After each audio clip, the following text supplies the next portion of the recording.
I fixed it. I fixed it. Sounds like a personal problem. Why are you wearing that stupid thing, Scott? What? Why are you wearing a face What the paint? hell's on half his face? What is that? It's the Cowboys and the Fort Wayne something or others that folded. You know, what is that? It's an all-American team. The American team. What the hell is that guy?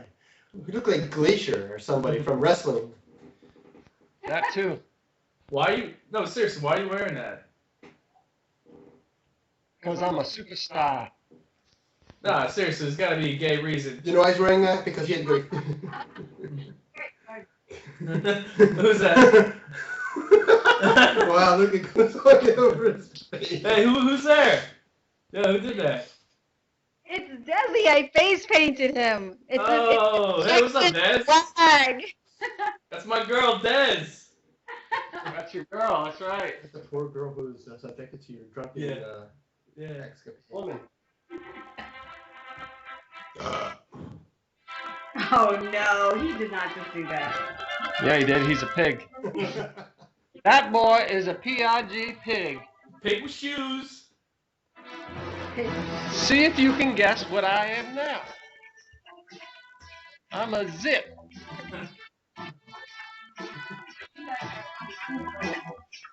You're gonna go buy paint? Nice. No, she wants to practice her art, so I let her have that opportunity. You're a crazy guy, Scott. You're a Cowboys fan. That's right. I guess you get up on your Redskins. It's like Brian's giving up on the Eagles. That's America's team, just like the Atlanta Braves in baseball. What? The Atlanta Braves. Right. So got that right. Ta-da-da. Hello, everybody. Welcome to week 13 of NFL Big Pick 4, the show where the sports betting experts, Big Dan and Big Brian, will give you the best 4 picks for tomorrow's Sunday games, to include the Big Dan guarantee and Big Brian guarantees. I also contribute with the big one, the Big O, where I will pick one of the 4 picks. And by the way, I'm 3-0. Well, yeah. Who'd you pick last week? Pick last week was Carolina. Nice. Oh, nice. You went off my Big B. That's right. Yeah. All No, right. you feel special. Scott O going off the Big B. All right, fellas, can you see the Two O? pushes. Come on. No way, Push it. dude. We're 28-20, man. Oh, why do you do We that? are 28. Me and Dan figured it out this week at work. We're 28-20. No, Outta Dan. here. Dude, you changed the line. Get again. out of here. Mm-mm. Oh, come on. You and your damn The Atlanta game was a push. No, you know what? It's 28-20. I refuse. Yeah, folks, 28-20. Ignore those 2 pushes. And I'm gonna say it throughout the entire show until you change it. I'm gonna randomly say 28-20 at And a look, random time. look, he makes himself 3-0. Yeah. Fuck Atlanta you. minus 10. Fuck, versus no, he gave you a push in your Big D. Yeah, 2 pushes, 6-4-2. It should be Atlanta 8-4. minus 10. Atlanta minus 10 versus Minnesota. Dude, Dan is 8-4. They were 9.5. Yeah, it was 9.5, motherfucker. They beat that spread. It was 10 all week. It was No, it 9.5. wasn't. It was I'll 9.5. be bad. And that I knew this was that gonna happen. Raiders game, you're a son of a bitch. I'm getting the lines from last week. Thank you, Dan. Look, I mean, You're a this son of a bitch. we have to You're maintain sabotaging your own show. You're sabotaging was your own 10. show. Spread Okay, was here 10. we go. Last week, Atlanta was favored by 9.5. You can see That was right 10. here. We have Exhibit A, folks. Dan Kaiserman is now exhibiting Exhibit A Yeah. for our And they case won against by my idiot 10. brother. So that should be a win. It's not a push. And don't forget, folks, about the That's the Raiders Oakland game that they won by 7 and the spread was 6.5. That's And my right. brother wants to count that as a push. Yeah, damn pusher. Yo, I'm gonna continuously say 28-20 randomly until my brother changes it. I will annoy the shit out of him for the next 3 shows. I will continue to play the crickets until they stop talking about 28-20? it. pushes. 2020? 28-20. Hey, Scott, 2820. What's that? That's my favorite new number. Van Witte Van. All right, so there you have it. The overall, they do have a winning record despite the 2 pushes. However, No. they are honing their skills even as the season continues. As we move into week 13, now the challenge gets more difficult, being that injuries have fully taken hold. Well, that could make it easier too. Yeah, that's And- usually you didn't count pushes like that either. No, that's even cheating. It was 9.5 the whole time. Yeah, injuries hurts and then you screw 9.5. It's 10. Yeah, you're sabotaging your own show, jackass. It's your own fucking idea. This was your idea. This was your idea for the show. Yeah, I know. And you're screwing yourself. You're fucking screwing yourself, man. You wanted us to be at 60%. You're fucking over yourself, We man. would be at Big O is 3-0. That's all I know. 58.3%. Yeah. 20-20. Me and Dan figured it So- out earlier this week. Yeah, we put our heads So you together, can take used your- all of our 20 fingers and figured out it'd be 58.3%. And you can take your 2 pushes and shove it up your ass. Yeah, I think we have a new badge of the week. Dan changed Well, you know, his badge Dan, of the week. I have a occupational safety and health complaint. The glare off of Brian's head is blinding me. You're trying to change the subject. Yeah. Hey, you're trying to change the subject there. I think I may have to go on workman's comp after the show today Why just call Obama? due Maybe. to retinal damage. Too much verbal abuse at work. Yeah, as always, we start off the show with Expert Dan's Badge of the Week, leading up to the Vaggie Award for the season, which will be presented during the Super Bowl show. Let's have it, Dan. All right, 20-20. Our badge of the week is Bob Costas and Scott O'Hearn, but the first one is Bob Costas because he did a whole story with a montage of footage saying that players shouldn't celebrate in the end zone after scoring a touchdown. What an idiot! That's half the point of watching football. It's lots of silly stuff people do when they get into the end zone. This dumb celebrations. Now, granted, I understand that Stevie Jackson's celebration was tasteless and probably uncalled for, but it was still kind of funny. But to go through a whole thing for 5 minutes and show a whole piece on TV about why end-zone celebrations should just be the guy handing the ball to the official and then going back to the sideline is ridiculous. What the hell is he even watching? This damn Bob Costas thinks he knows everything. Like when you watch him when he does a baseball game, he criticizes everyone because they're doing everything wrong. You know, it feels like everyone's. He used the same tone that he used talking about child abuse in the Penn State showers. Yeah. I mean that's how he talked about spiking a damn football. Yeah. Yeah. He was that serious about it. Yeah, he was. He even It was showed ridiculous. footage. He's like, so-and-so back in 1972 was the first guy to hike a football. And whatever you call it, spike a football. That's the only thing you should be able to do. Then he showed 3 Eagle highlights of different Eagle players doing stuff in the end zone. And he only showed one of a couple other guys. I mean, it's like, I don't know. I just think Bob Costas is ridiculous. And football is fun. Yeah. He makes it seem like having some sort of act in the end zone would be like setting a baby on fire. Yo, it's like the Well acronym, No Fun League, right? Yeah, right. So there's no fun Bob. Yeah, No Fun League, man. The Vaggie of the Week. There you have it, Bob. And second place goes to Scott for giving Yeah, us what is it, win. the honorable mention? Yeah, he's honorable mention this week. And another honorable mention would be Andy Reid, but I'll get to him next week. Yeah, I'm sure he'll be an every week candidate. Yes, definitely. Wasn't the XFL? They were going to have excessive celebrations after touchdowns, right? That was going to be That's right. That's what they should their do. gag, their bit.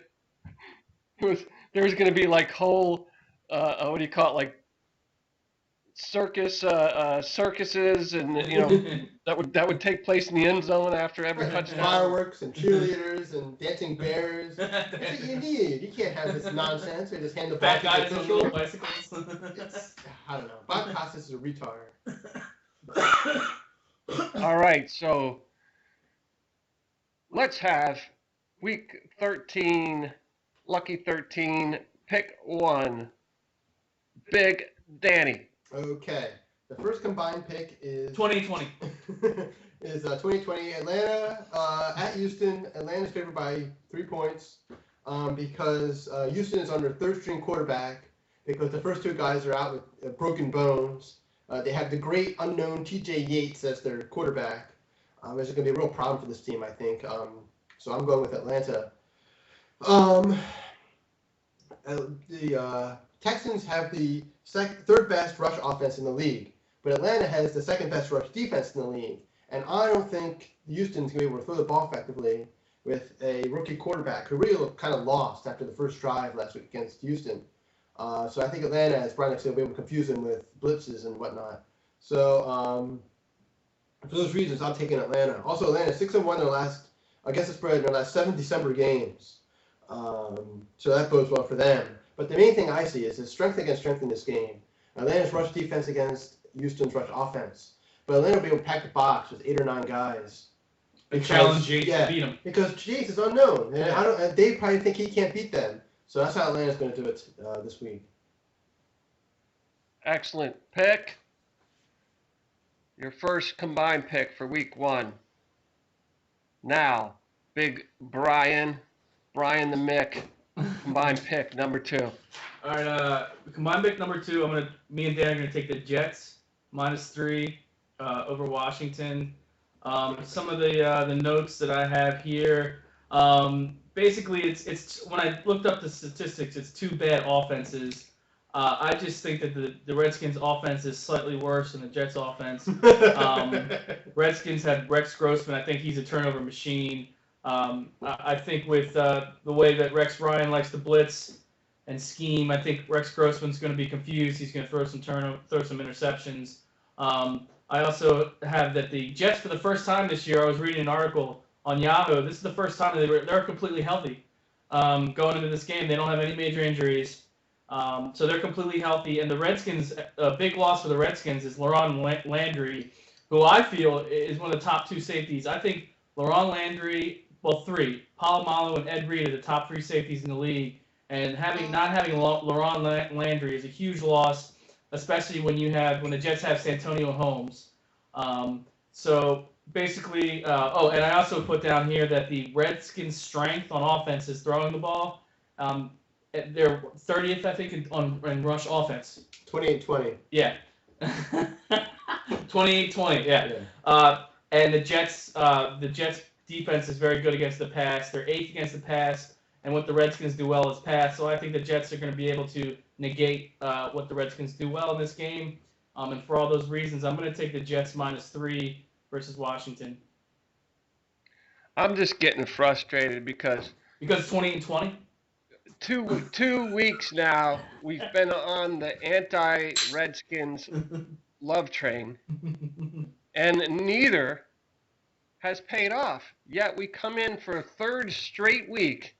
We jump back on the anti-Skins love train. Santana Moss is back. Jabbar Gaffney's having some success. Ooh. You've got a good tight end in Fred Davis, and Rex can make some plays, and the Jets are struggling. And Nice. I just don't know why we keep. It's like the definition of insanity. We keep doing the same thing over and over, expecting different results. Well, can I also say, I didn't add this, but I think the Jets have more to play for. The Redskins they're not mathematically out of it, but they're not going to win anything, not going to the playoffs. The Jets still have a chance to make the playoffs. Yeah, the Jets are hungry. They have a lot to fight for. Yeah. I just think for all those reasons, I think the Jets are going to win by more than 3 points. I just think the Jets defense, Washington's not going to do anything. You're in the heat of battle. Don't worry about it. You're in the heat of battle. Don't worry about it. All right, so they're in the heat of battle. That's the pick. As always, ladies and gentlemen, it's our sponsors that keep this show on the air. So please patronize our sponsors. Go out and buy the product, even though oftentimes it is either a European company or Australian company. And I know our viewers are well traveled, so when you're over in those countries, please purchase those products and tell them Big Pick 4 sent you.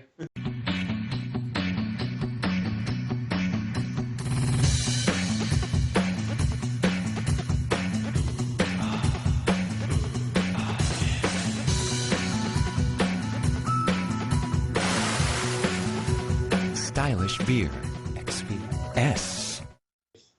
All right, we're back. We're going to have our weekly, what do we do next? We have our weekly first guaranteed pick presented by Danny the Jew. We're going with this kind of like Jimmy the Greek theme this week. Danny the Jew and Brian the Mick. You know, I think he was Jewish too, Jimmy the Greek.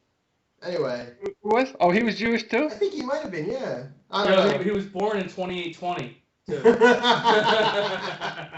All right.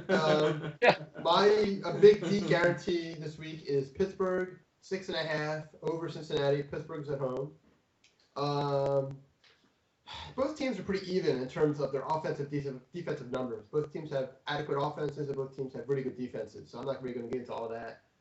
They're very equally matched. I think Pittsburgh might average another 15 yards a game more than Cincinnati on offense, and their defenses are very close. Cincinnati's actually been a very surprising defense this year. So I don't feel that's worth analyzing. The main thing here I see is injuries. Leon Hall and Nate Clements could both be out for this game for the Bengals. They're starting corners. In fact, Hall is out for the season with a torn ACL. Nate Clements pulled his hamstring in practice on Thursday. So that could leave them fairly vulnerable, especially when Pittsburgh goes to 5 wide receiver sets. And Carlos Dunlap is out. And Lamar Woodley's coming back for the Steelers are getting healthier. I assume Palomalo's going to play. I think he's planning on playing tomorrow. He got a minor concussion. So I think that really works in Pittsburgh's favor. Pittsburgh has won 5 of the last 7 against Cincinnati. They're 16-6 since 2001 against Cincinnati. Pittsburgh's also 8-1 against the spread, and that's 9 following a loss against the spread. Cincinnati is 0-2 versus the elite in their division. They've lost already to Pittsburgh and Baltimore. I think they lost to Pittsburgh at home and at Baltimore a couple weeks ago, kind of a crazy game.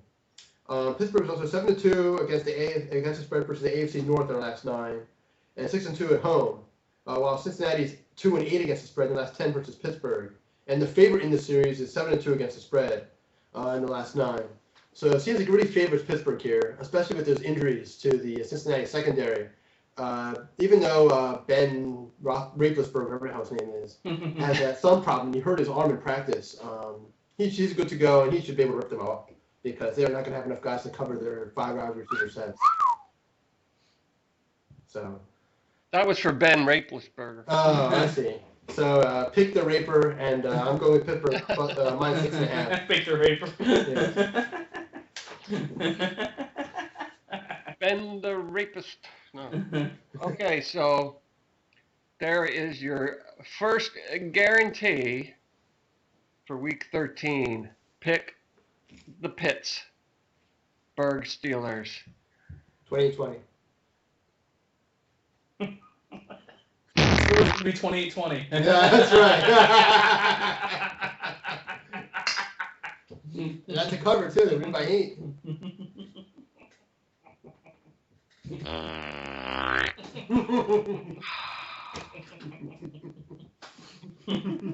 So now we will have, well, we need to, as always, ask the audience what they think about the first guarantee pick. Oh, okay. Oh, Mild approval there. All right. All right, now let's have guaranteed pick number 2. Ryan the Mick. My big B for Week 13 is going to be Dallas -4 versus Arizona. Some of the stats I wrote down here are that the Dallas has the 7th best pass offense in the pros, and the Arizona has the 25th best pass defense. So Dallas' strength is throwing the ball, going against Arizona's biggest weakness, which is defending the pass. I think they're going to be able to throw the ball all over the place. DeMarco Murray's come on strong in the last 3 or 4 games. I think he's going to have a big day. Arizona's defense is ranked 26 overall, so they're going to have a tough time stopping Dallas's offense. I also have that the Dallas Cowboys defense is 8th in the NFL in sacks with 31. I think they're going to be able to put pressure on Cobb. Cobb is coming back for his first game in five weeks. So he's going to be rusty. I mean, it's only natural for a quarterback who's been sitting on the bench for a while to be rusty. Especially the first quarter, it's going to be tough. He's going to be trouble picking up the speed of the game. His girl arm is going to be like a little kid arm. So basically, and I also think Dallas has a lot more to play for. They're in first place. The Giants are only a game behind. Arizona, I don't really think they really have much to play for. I guess other than their, jobs for next year. I guess, but the thing is too with Dallas, if they win that game, the Giants lose, which they probably will. Dallas can really have commanding lead in the division. It's a big game for them. So for all those reasons, that's going to be my big B. So again, take Dallas What's minus the final 4. score in that game? It's going to be 28-20, Dallas. Well, I got to tip my hat to that pick. That's America's team. That's right. We actually got some audio of their owner practicing the speech he's preparing for the team. That's the team, gentlemen. And either we heal now as a team, or we will die as individuals. What the hell is that? Oh, That's football, guys. no, it's Alpo. Alpo. That's all it is. That's a little G2 from your Cowboys insider. That's right. Go Cowboys. Brian called them the Cowgirls last week, but now it's his guarantee, so he's calling them the Cowgirls. I actually have my own. Well, this is a feature, so I'm gonna let our lead personality take this one on, which is the weekly man violation, presented by. Do you do your big O before the man violation or after? Oh, we do that at the wrap up at the end. Oh, okay. All right. Well, my week 13 man violation. Dan's gonna really like this one. I was at a bar a couple weeks ago, and there was a band playing, just a local cover band, and one of the singers was wearing sunglasses inside of the bar at night. And I actually got in a discussion with some guys that I was sitting next to, and they were trying to stick up for him, saying that he's in a band. I don't care if you're in a band. There's no excuse for any human being to wear sunglasses inside when it's dark outside. There's no reason for it. You're a tool bag. It actually should be taken out into the town square, hooked up to one of those things where you can throw like pies and shit at them. What are those things called where they strap their hands in? What are those? You know what I'm talking about? I don't know. They can Stockade. Yeah, what is it called? Stockade. Stockade, yeah. So you can throw shit at his face, like eggs and fucking ass. You can take your pants off and take a shit in them and throw them at him. Like you want to do that attorney. Brian would probably like to teabag him. That's right. That's right. He said, what's his name? Eric Cantor was supposed to come into town about 3 or 4 weeks ago, and Brian said he wanted to take a shit in his pants and then throw his pants at him. I actually have I'm gonna pile on with the man violation. Any man who ties a long thing, anything around his neck, that is definitely a man violation. Wait, what? I'm sorry, like a sweater or a sweatshirt. Yes. You know what I mean? Oh, yeah. So Where they neck around tie the a face. knot around their neck. And Yeah. You're not talking about like a tie, right? You're just No, I'm talking about like a sweater or a sweatshirt Like where you this real wrap sweater. the sleeves. Yeah, you wrap the sleeves around your neck and you All walk right. around with a little cape. Yeah. That's good. Yeah. Or around your waist. Man violation. But but shouldn't that count as a separate one? It's not really tied into wearing sunglasses, so it should be a separate one. Whatever. So No, that's a separate one. I mean, we've done that from time to time during the show. Like you've added on to Dan's Vag of the Week. You've chimed in with a sub Vag of the Week. Yeah. That's a similar concept. But Scott, the difference is I don't think you should be allowed to chime in because you still have those 2 pushes, you faggot.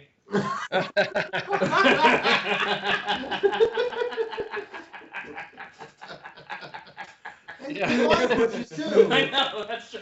It's like yours, whatever. He's perfect. There you have it. now Bastard. we're going to have the much anticipated Big O. The Big O is 3-0. This week's Big O is Atlanta, the Fat Atlanta Falcons.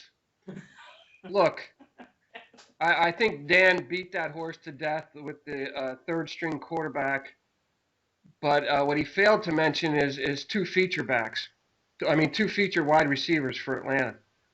I mean, Julio Jones is emerging as a second feature receiver. It's almost like a Green Bay situation where the QB can throw to a number of weapons out there. So, yeah, and Yeah, well, what do you call it? Houston's defense is good. I don't really think that's a factor as much as Houston's offense is going to be kind of scaled back. It's going to be tough for them because the third string guy just has no experience. I mean, they were talking about this week on NFL Network that they're probably only going to be able to use like 75% of the playbook. That they're not going to even have the full range of plays that they normally have. So as a defense, you're going against a simplified offense. And he's not going to know necessarily the reads to make any audibles to do at the line of scrimmage when Atlanta changes their defensive scheme in the middle right before the snap of the ball. He could be confused. And as Brian always says, in that situation, all you got to do is load the box. Yep. That's Brian. He always likes to say that when you have a rookie or bad in there. Well, because load the box, right? You got to dare the rookie quarterback to beat you. That's what you got to do. Put one safety in the box and keep another guy I think at certain situations you got to applaud. If you dare someone do something, they do it, then you got to take your hat off to them. I'm raising the stake right now. You can play a single This is a poker game. I'm shoving my chips to the middle of the table. I'm raising. That was an accident. No, I was going to say is you can put 8 in the box, as Brian says. Then you play a single high safety in the deep zone coverage. That way he can just go to either side of the field. Yeah. And Atlanta and Houston could be stymied. I mean, he's going to have to find a tight end a couple of times on the scene in order to be successful. But I don't see that happening. And I think now, too, they're going to put even more emphasis on they did a stat that Arian Foster, when he's playing, I think he was hurt a little bit this year, but when he's playing, he's like 40% of the offense. I think it's even going to be more now that you have a rookie quarterback. They're going to try to get the ball in his hands a lot, but I think also Atlanta defense isn't stupid. They're going to look for that. They're going to point out every play where Arian Foster is. They're going to say 23, 23, 23, and they're going to follow him wherever he goes. They're going to try to throw screens to him, and they're going to try to have flanker passes out wide. I mean, that's all they can do. That Yates guy, I mean, he's not going to be able to throw the ball down the field to Andre Johnson. So you guys were all on board with this Atlanta pick. That's the Big O for the week. So there you have it. The picks for Week 13. We'll go into a quick recap of the Week 13 picks brought to you by Big Pick 4, which include the Falcons Jets with the Big Dan Steelers and the Big Brian Cowboys picks. Anything jumping out at you here when we look at the wrap-up?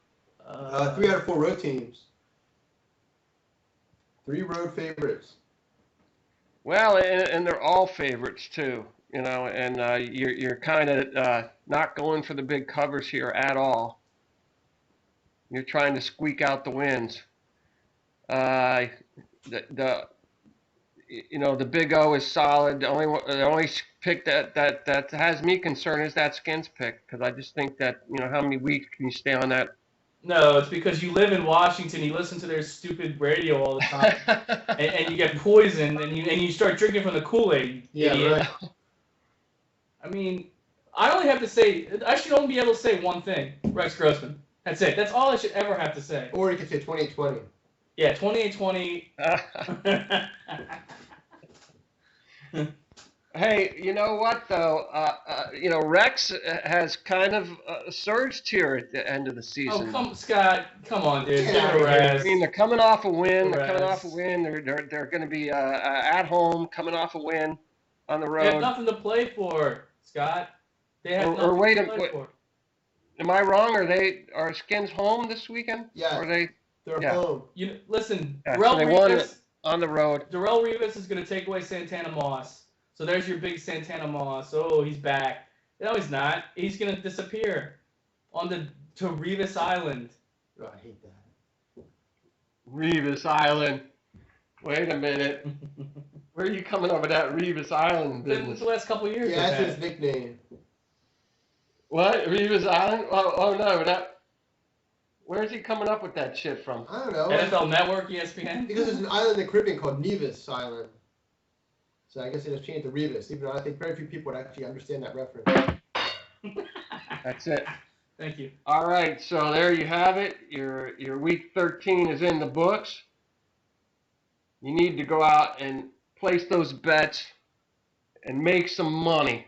Hey, wait, before. Hey, Scott, just a minute. Are we good with next Friday? There's no change of plans, right? There is no next Friday. You are correct, sir. What do you mean no next Friday? Because I have to go to dinner next Yes, sir. Friday. You have to go to dinner? Yeah, next Saturday. We have to do Saturday, next 2 weeks in a row.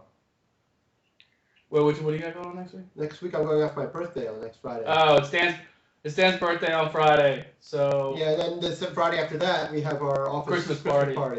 So do Saturday Yeah. next 2 All right, weeks. so we're gonna have to do Saturday. Is that cool with you?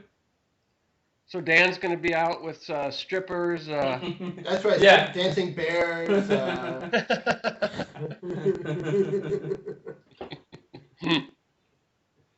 He's going to be like with his family, with a hat, one of those birthday cardboard hats on, Yeah, we're all gonna go to Chuck E. Cheese. and Chuck E. Cheese. I'm gonna get some tokens. I'm gonna win some kind of crappy prizes. It's gonna be great. Nice. He'll come over. Chucky will come over, sing happy birthday, and give me a pizza. I'm waiting for my invite.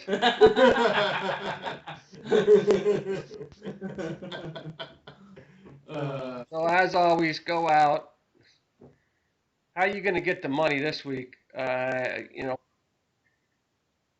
going to be hard to do. I know the economy's still down. Get a second job. Sell the house. But if you watch this show where they have the gold diggers, all you got to do is get some heavy equipment and go dig up a bunch of dirt and sift through it. You get gold nuggets out of that. Take that money, go out, place your bets, and as always, Score with Big Pick 4. yes, sir. All right, bro. I gotta go to the bathroom, so y'all see you next week, man. All right, good show, fellas. I'll see you. Hey, love you, man. Saturday. Love you, bro. Good, bro. Later, Dan. Have a good All day. right, thank you. Next 2 weeks, it's Saturday.